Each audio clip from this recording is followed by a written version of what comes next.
Welcome back to Longmont Advocate. That again is the Longmont Symphony Orchestra, the Stravinsky Firebird Suite. Moving on to other things, April 22nd at the Longmont City Council meeting, the BMX track issue was pulled off the consent agenda by Councilmember Sarah Levison. This was up for renewal due to changes in membership. Otherwise, it wouldn't be up until 2010. They pay a lease fee of $100 a year. They are a non-profit. Here's the initial comment in question by Councilmember Levison. I guess I was not aware until now that, we have a license fee of $100 for the use of this open space facility. I was wondering, is there any way that, how long has that fee been in effect, and have we ever raised that fee? And then here was the response by Community Development Director Phil Del Vecchio. It's been the council's policy historically to not charge very much for nonprofits to use city facilities. This was actually, I think we bumped it from $10 to $100. We have like a handful of nonprofits that we have license agreements with that we charge a very modest fee just because they're a nonprofit. They pass on their fees and uses to the people in the groups. Next up, Councilmember Levison talks about the $50 per event cleanup fee. And, why not triple it? Here's the pitch. So I'm wondering whether or not, we couldn't look at maybe adding a little bit of extra money to the city's coffers by raising this fee. I'm just wondering if we couldn't maybe incent the BMX facility to be more conscientious about cleaning up after themselves, if we would, raise that additional fee under 6B to, not just the $50 per event, but something a bit higher. We could save ourselves some money by maybe looking at that as maybe $150.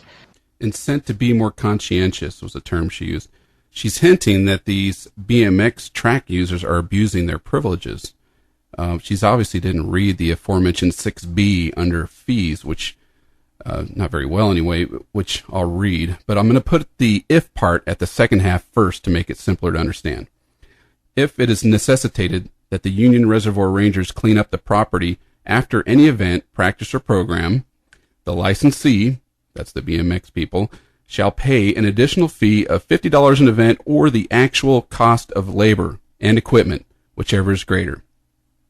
Now, City Manager Gordon Pedro explains this, but also throws in a jab or two if you listen really carefully to what he says. Well, I was, Section B, it appears that that section already gives us the opportunity to either charge $50 an event or the actual cost of labor. So it doesn't appear that we have any loss there. We have the ability to make sure that we're recovering the full cost, if that was the intent, versus just asking to raise it so that you're getting more money from. The other thing I do want to say is that this nonprofit is one of those that is serving a portion of the community with a service and a facility that we do not provide ourselves.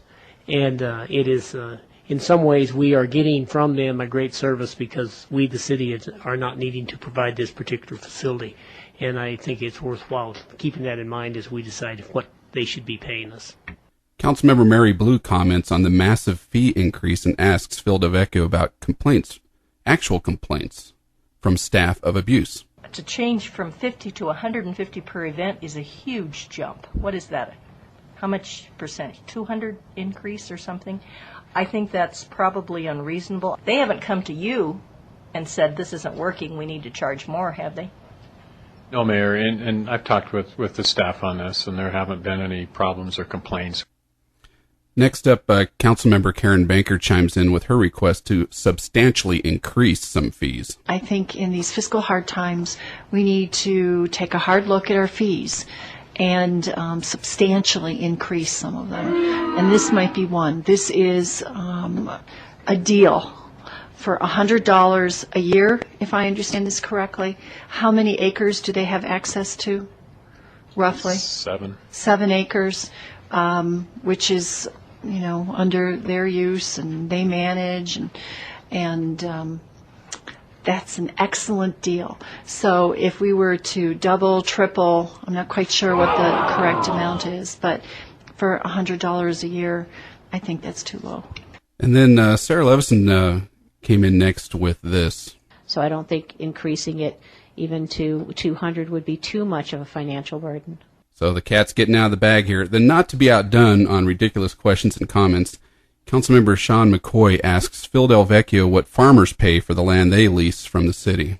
But I'm just thinking that we would like to charge probably equally. Both enjoy a certain level of enjoyment out of it. The farmer gets profit for growing stuff on the land. The individuals that are out there riding their bikes get enjoyment for using the property as well. So I don't know that one is greater than the other, but there's certainly we should charge competitively and equally in that type of situation. All right. Well, he even acknowledges the farmers enjoy the land and they make a profit. Apparently, he doesn't know the difference between a for-profit and a non-profit.